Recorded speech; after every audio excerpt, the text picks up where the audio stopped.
Hi, everybody. Welcome to Daily Breaking. My name is Mauro DiPasquale. Daily Breaking is a WCCA-TV public service, and we're glad you're joining us.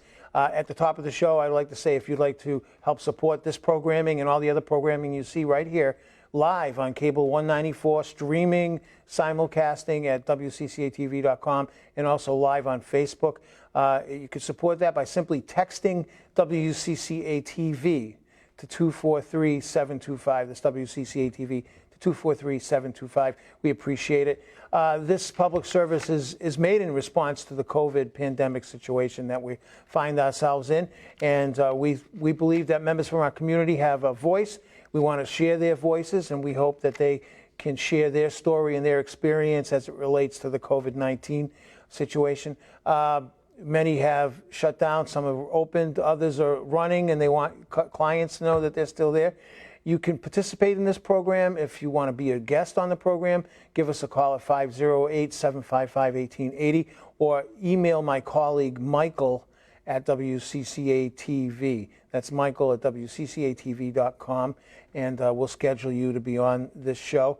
And coming up this week, after today, on Thursday, we have Alexander Vale, a CBD store owner in the city, and also David Fields from Wormtown Brewery. So those are going to be up tomorrow. Today, we're going to have two visitors here at Daily Breaking. First visitor is Mr. Sean O'Neill. He's the manager of business development at SERVPRO. And later on, we're going to hear from Hejoma Garcia, and she is the HMG Realty Company, and she's going to talk to us about the real estate business. So without further ado, I think we'll get started with today's program. Let's welcome Sean O'Neill. Hi, Sean. How are you? Thanks so much for having me. Thank you for being here. It's good to see you. I hope you're well and staying safe. Certainly so. Same to you. So far, so good. And to all the listeners as well. And I know, you're actually one of the unsung heroes, because you're working these days and you're working through this, and in many cases you're addressing some of the frontline needs when it comes to cleanliness and sanitation. So let's talk a little bit about SERVPRO. That's the company, and you're the manager of business development. So give us a little history about SERVPRO, what kind of services they offer, and then we'll talk more about how it's related to this pandemic we're in. Understood. Sure. Like you said, more. I think we find ourselves the lucky few who still get to have some sort of state of normalcy and return to work every day. So I find myself fortunate for that. But SERVPRO, we're a locally owned and operated franchise. Fire, water, and mold is typically our core services, if you will. Obviously, in recent events, we've shifted gears quite a bit. But fire, water, and mold services, we operate in the territories of Worcester, and Shrewsbury Westboro is a second territory of ours, and some really we stretch as far east, if you will, as about Marlborough, and our territory stretches west out through the Brookfields into Petersham. So we touch on the large majority of central Massachusetts here. But yeah, SERVPRO, probably one of the more recognizable, if not the most recognizable name in restoration. And like I said, under recent events, we found ourselves in a pretty unique position to help people and to help businesses. So stressful times for everybody, including ourselves, of course, but we're doing everything we can to contribute and push forward and look for this light at the end of the tunnel. We certainly hope there's going to be some light at the end of this tunnel. I know everything is going to change somewhat when this is over. It's not, people say we're going to return to normal, but I think we have to return to better than normal. Otherwise, we're going to be back here again. But yeah, so with fire and mold and water, I know we've had SERVPRO here at the TV station. We had floods in our basement, and you guys came in and did a great job, I have to say. But these are issues that can cause severe health matters later on down the road. If you get mold, or if you get build up from the water and all that, and fire, of course, you get some issues there. So, and with filtering and all that go through the air. Now, how have things changed, or have they changed with this COVID-19 pandemic we're in? I'm sure you must be getting calls left and right, first of all. But how is it, other than that, how has things changed with the way you conduct business? Sure, they certainly have, and to your point, we kind of think counterintuitively here as far as our business is driven. Big rainstorms, people might you know have unfortunate with. We drive business to this. Same thing with fire. We don't like to be on the side of collecting with unfortunate, if you will, and it's tough, particularly in my role in business development. It's I say quite often, nobody ever wants to have to call me, right? And Yeah. typically pick up the phone. Somebody else on the other line has had a pretty tough day. So it's a unique business, but it's one that we take a lot of pride in and helping people. And to your question, I suppose, our standard operating procedures have changed quite a bit. Our volume of sales calls has shifted towards more of this COVID type of activity as opposed to our traditional fire, water, and mold. The call volume, I'd say the lion's share of activity does revolve around these cleanings. And we find ourselves, fortunately, I suppose, consulting a lot more than we are to action. And that's not to say that we have any lack of activity out there and producing work and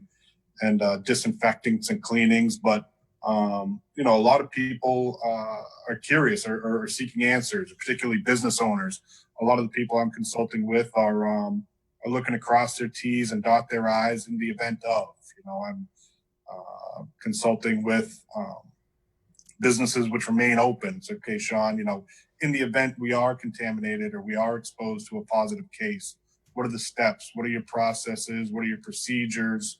And then, of course, on our side and as well as theirs, everybody crossed their fingers, which they never have to call us to action. So Yeah. we've been wildly busy as in the field, as well as, and probably even more so on a consultation basis and sharing as much information as we can. And of course, we defer when at all possible to the industry professionals and the science and the medicine behind all this and the CDC. We stay as informed as completely possible, but those are the experts. Those are the people that we continue to defer to. That's the rule book we're reading and we're playing under as well. So Are they guiding you to use certain chemicals like to sanitize areas and stuff like that? That they're telling you this works the best. And we're fortunate enough with our, I mentioned we're locally owned and operated, but we have the multi-billion-dollar corporate powerhouse behind us, which is SERVPRO corporate. Yeah. So we have our own chemists. We use a proprietary hospital-grade disinfectant for a large majority of this cleaning. EPA approved. From as far as I know, up to date, nothing as far as the disinfectant has been tested and approved up against this particular strand of COVID-19, Right. coronavirus. So it's the closest thing from what we understand the CDC and checks all the boxes of this hospital grade disinfectant for which we're now, they're they remain our authority with a lot of our processes and procedures, and when at all possible we're going above and beyond that. Yeah. Now, should businesses plan to do anything special before they open? I mean, some people are cleaning on their own, and they're wiping down things like we do every hour basically here, before and after every use. But other than that, are there any for companies, especially if they have larger volumes of employees, should they be thinking about doing anything before they open again? And when Certainly. should they do that? I'm sorry. When should they do that? Should they do that the day before, or if they do it a week ahead? Does it matter? Yeah, no, I suppose more it's all case by case, right? And we've learned that from the early stages of this, with pricing consultations and everything and square footage. And we began at, square footage costing, and then quickly found out, not all square footage is created equal. Right. Business foot traffic. Do they have foot traffic? Are they running a skeleton crew? What's the exposure? So I don't know that there's a blanket answer in any case, but certainly so. I think to your point earlier, returning to normal, and you put it well, I think we all have to return to better. And it seems like, if nothing else, everybody's had an increase of awareness of sanitation, and there seems to be more proactive cleanings going on individually within organizations. And we've certainly experienced that. but yeah, if you're a business, and again, we keep hitting this moving target of when the state and or the country and or the world, I suppose, decides to press play again and people return to work in normal volumes. I think there is some peace of mind behind the professional cleaning. I think there is certainly some credit to be due for conducting your own routine cleanings. However, again, we're in the unique position. I'm very confident in our ability to professionally clean and disinfect. Right, we have some people here trained in infectious disease, trained in biohazard. So again, this is a situation where I don't think any measure is over the top. I think erring on the side of caution is smart on everybody's behalf, and we're conducting quite a bit of these pre-opening cleanings and disinfectings. So we'll continue to field those calls and help as much as we can. And if people have questions, I know at the end of this segment, we're going to give them the contact information and the webpage they can look up if they have questions. But I want to get to something before we close, because we're down to the last maybe 2 minutes. You guys have done some wonderful things. You made some contributions to some of the frontline responders. You want to talk a little bit about that before we sign off? Certainly, yeah. So we're again, with our unique position to help, we took it upon ourselves, and as stretched out as we are with production, we've allocated some of our resources to the community, particularly first responders, fire, police, and EMT. We're working with leaderships within the departments of our territories to offer pro bono cleanings to their stations, into their first responders' vehicles. And again, it's a pretty cool spot to begin to help serve those who serve us on a daily basis, right? So that we have above the call volume in our work, we've tried to allocate a particular amount of labor and a particular amount of resources, which all of those things are certainly finite for us, and keep them to giving back to the community. We've had a long lasting relationship due to the nature of our business with fire and police, where we do have some overlap, obviously, with the firefighters. They create quite a bit of mess. Oops, sorry about that. Light went out there. They create quite a bit of mess through their scope of work, and then we're there to clean it up. So it was, we've been working with these men and women for decades now, and we found a unique opportunity to be able to help give back. So we're going to continue to push that forward. And if you have any contacts within local fire, police, or EMT, by all means, we're doing this on a daily basis. Feel free to reach out, and I'd be happy to facilitate. That's great. What a wonderful way. You're going above and beyond, and that's so telling, I think, of our, what you guys are doing, and it's something that we see in our community happening, and it's just wonderful that people in our city are like what you are doing. They're just so generous, and it's such a generous thing. If people do have questions, if they want to refer you, if they have need some consulting and they're considering reopening or they're currently opening, how can they reach you? By all means, you can call here at the SERVPRO of Worcester. You can find us there quickly on the Google machine. Feel free to reach out to me directly, Mauro, if you would, if you have any platform to share my information. My personal email, my cell phone, 774-823-6724.